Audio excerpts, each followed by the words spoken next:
விபத்து பகுதி என்று சாலையின் குறுக்கே ஒரு அறிவிப்பு பலகை காணப்படுகிறது. ஆங்காங்கே அறிவிப்புகள் இருந்தாலும் நம்மால் பார்க்க மாட்டான்.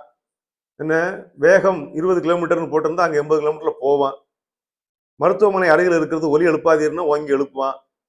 செல்போன் பேசிக்கொண்டு வாகனம் ஓட்டாதீர்னா ஓட்டுவான், பேசிக்கிட்டே ஓட்டுவான். இதெல்லாம் இருக்கிறது. ஆனாலும் அறிவிப்பு கொஞ்சம் நம்ம மனதை அச்சுறுத்தாமல் இருக்கணும். விபத்து பகுதின்னு பார்த்த உடனே ஒரு அச்சம் வந்துருது. புதுசா அந்த ரோட்ல போயிட்டு இருக்கோம்.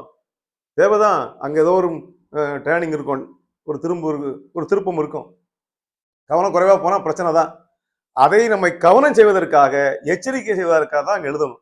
அதனால என்ன எழுதலாம்னா, பார்த்து கவனமாக செல்லுங்கள், இங்கு விபத்து நேரிட வாய்ப்பு இருக்கிறது, விபத்து நேரிடலாம், ஏற்கனவே இங்கு அதிக விபத்துகள் நடைபெற்று இருக்கின்றன என்பதை போல சுருக்கமாக எழுதலாம். அதை விட்டு மொட்டையாக விபத்து பகுதி, ஆக்சிடென்ட் ஜோன் ஆங்கிலத்தில் போட்டிருக்கான், அதை அப்படியே மொழிபெயர்த்து விபத்து பகுதின்னு போட்டாச்சுன்னா கட்டாயம் தினமும் அங்கே நடக்கிற மாதிரியும் எல்லாருமே மாட்டுவோம் என்பது போலையும் இருக்கிறது. இது கடல் உள்ள போயிடாதீங்க, இது ஆறு இது உள்ள போயிடாதீங்க.